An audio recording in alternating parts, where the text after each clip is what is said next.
Дарья Короленкова. Здравствуйте. В начале коротко о темах. Якутский язык теперь на информационных табличках в Республиканской офтальмологической больнице. Новые таблички установлены в коридорах и кабинетах больницы. Ученик 11 класса из Якутии на прошлой неделе стал победителем престижной 22-й международной олимпиады по математике, завоевав золотую медаль. На экраны телевизоров выходит новая 16-серийная комедия «Аяловна». События разворачиваются на фоне местного колорита и студенческой жизни.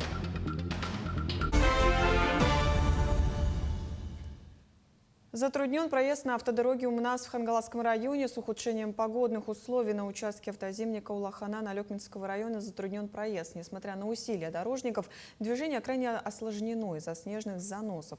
Укравтодор настоятельно рекомендует воздержаться от поездок на данном участке до улучшения ситуации.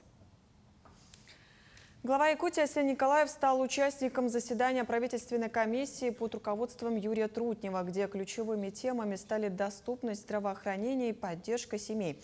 В ходе встречи было озвучено, что в 2026 году на повышение качества медпомощи в ДФО дополнительно направят 11 миллиардов рублей, а финансирование санитарной авиации к 2030 году вырастет почти на 32%.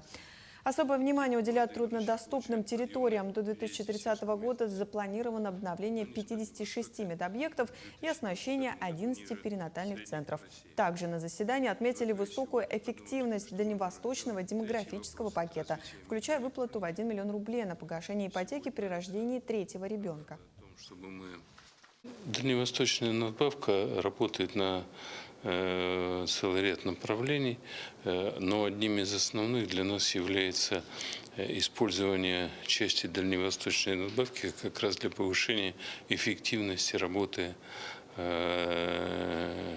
теплоэнергетических систем, то есть для улучшения работы котельных, для повышения их эффективности, и 50% от дальневосточной надбавки должно быть использовано на эти цели. Главный акушер-гинеколог Минздрава Якутии Лилия Анкушева проверила результаты переоснащения женской консультации в Покровске. Модернизация стала возможной благодаря нацпроекту «Семья», в рамках которого в прошлом году Алданская, Нюрбинская и Хангаласская центральные районные больницы получили около 250 единиц современного медоборудования. Подробности в сюжете Виолетты Засимовой. Столь масштабного единовременного переоснащения в этой женской консультации еще не было. Сюда поступили современные гинекологические кресла и диагностическое оборудование экспертного класса. Также почти полностью обновили мебель и оргтехнику. Также поступили фетальные мониторы, очень хорошие, которые, в общем-то, подсчитывают вплоть до пульса матери, давления матери, температуру, мониторинг плода ведется, вот, токография. Кресла получили российского производства, которые достаточно мобильные. Их поднять, опустить, наверх, вниз. Ну, как удобно для проведения процедуры. Мебель подошла, частично обновилась. Это тоже очень хорошо. Даже просто рабочие кресла. Очень удобно работать. Население у нас довольно, что все-таки у нас как-то какие-то улучшения идут. Не какие-то, а достаточно большие, потому что не все больницы в нашей Якутии могут позволить себе такие приобретения. Все оборудование уже установлено и работает. Проверить его в деле приехала главная акушер-гинеколог Минздрава Лилия Анкушева. Она смотрела кабинеты и пообщалась с коллективом, врачами, медсестрами и психологами. Модернизация затронула не только техническую базу, но и подходы к работе. Особое внимание теперь уделяется планированию семьи, ответственному отношению к репродуктивному здоровью и сохранению беременности. Работа с женщинами в ситуации репродуктивного выбора у нас поставлена на межведомственном уровне. Женщинами работают не только медицинские сотрудники, в первую очередь акушер-гинекологи и медицинские психологи, но и сотрудники центра занятости, сотрудники социальной сферы, потому что все-таки аборт – это вопрос и проблема социального характера. И только здравоохранение здесь, к сожалению, бессильно. Главные задачи нацпроекта «Семья» – расширение сети женских консультаций, обновление перинатальных центров и детских поликлиник. До 2030 года по всей России, как и в Покровске, планируют открыть более 300 новых женских консультаций. Приоритет отдадут малым городам и сельским территориям. Виолетта Засимова, Хангаласский улус. Якутский язык теперь на информационных табличках в Республиканской офтальмологической больнице. Новые таблички не только на русском, но и на якутском языке установлены в коридорах и кабинетах больницы, а также на всех указателях. Подробнее о нововведении в сюжете далее. Работа по переводу указателей и табличек началась в позапрошлом году в рамках республиканского проекта по сохранению и развитию родных языков. Перевод проходил совместно с представителями Министерства культуры и филологами Института языков и культуры народов Северо-Востока России. В последующем у нас еще в перспективе второй, третий этаж, чтобы переводить на 2 языка государственных республики Саха-Якутия. И в целом вот такую работу по переводу на 2 государственных языка считаю, что нужно проводить не только в медицинских организациях, а везде.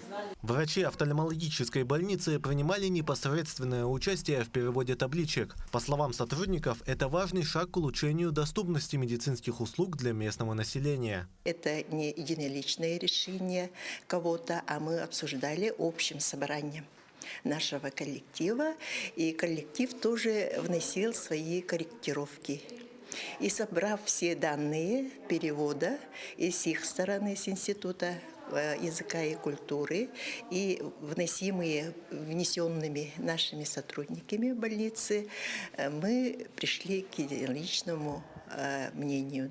Новые информационные таблички стали отличным дополнением к национальному оформлению, вместе с тем позволяя каждому получить информацию о различных отделениях, правилах и услугах на родном языке. Радостно, как-то это как бы национальная больница тут.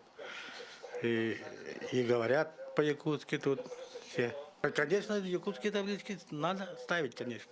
В последующем планируется работа над оформлением на 2 и 3 этажах больницы. Это станет удобным не только для жителей города, но также для тех, кто приедет из сельской местности и отдаленных северных районов Якутии, где преобладает родной язык. Тимур Калмогоров, Нюргун Старостин, Якутск. Ученик 11 класса Арчим Юмшанов из Якутии на прошлой неделе стал победителем престижной 22-й международной олимпиады по математике, завоевав золотую медаль. Арчим является учащимся республиканского лицея-интерната, честь которого на олимпиаде защищали еще 6 учеников. Якутскую команду сопровождали 2 руководителя, учителя лицея. Соревнования проходили по математике, физике и информатике.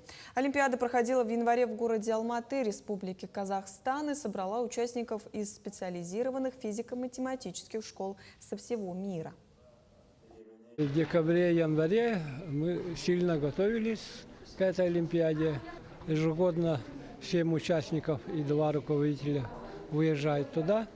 Но в этом году успешное выступление одного ученика – это ученик 11 класса Юмшанов Арчим. Это не результат одного или нескольких месяцев, нет, это результат скольки лет.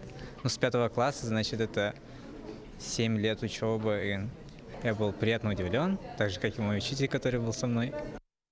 25 января свой праздник отмечают российские студенты. По традиции в этот день во всех высших учебных заведениях проходят торжественные праздничные мероприятия. В СФУ в преддверии Дня студента была подготовлена обширная программа. Институты и факультеты поздравляют своих лучших обучающихся, тех, кто отличился в учебе. Активно участвуют в жизни университета, добиваются больших побед в спортивных соревнованиях.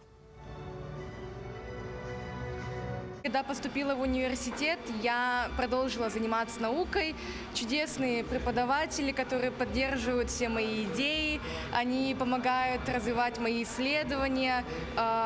Конечно же, стоит отметить и материальную поддержку студентам, которые занимаются наукой.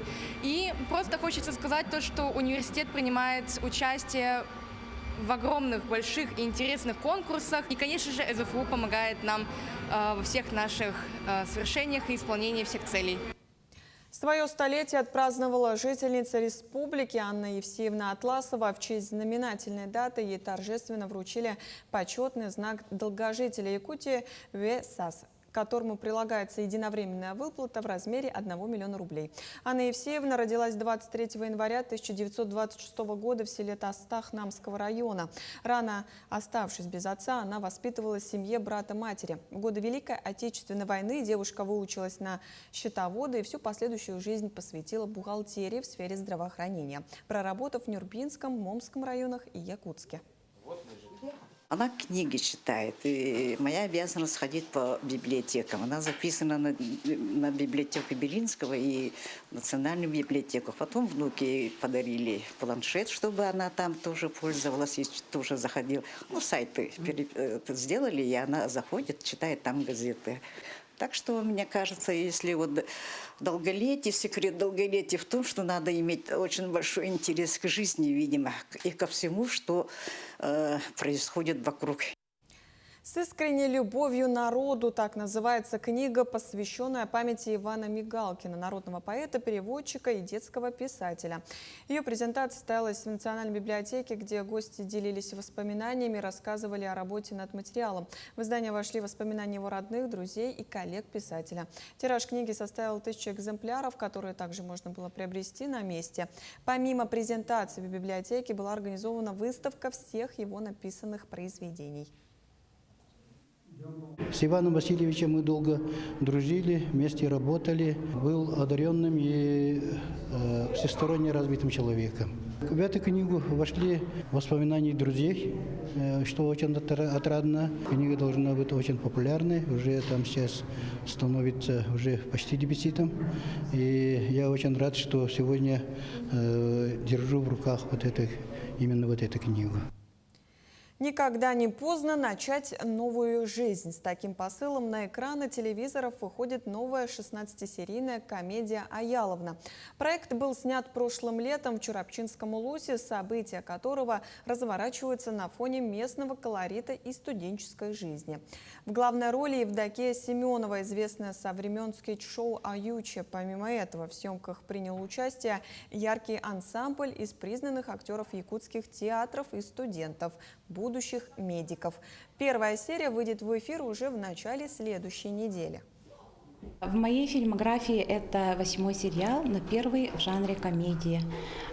Комедия считается очень сложным жанром. В этом сериале рассказывается о приключениях женщины пенсионного возраста, которая решила поменять свою жизнь и поступить в медицинский колледж. И в монтаже, и даже вот звукорежиссеры испытывали некоторые трудности именно в связи с тем, что не перебарщивать с игрой, с нюансами. На этом это все новости к этому часу. До встречи в эфире.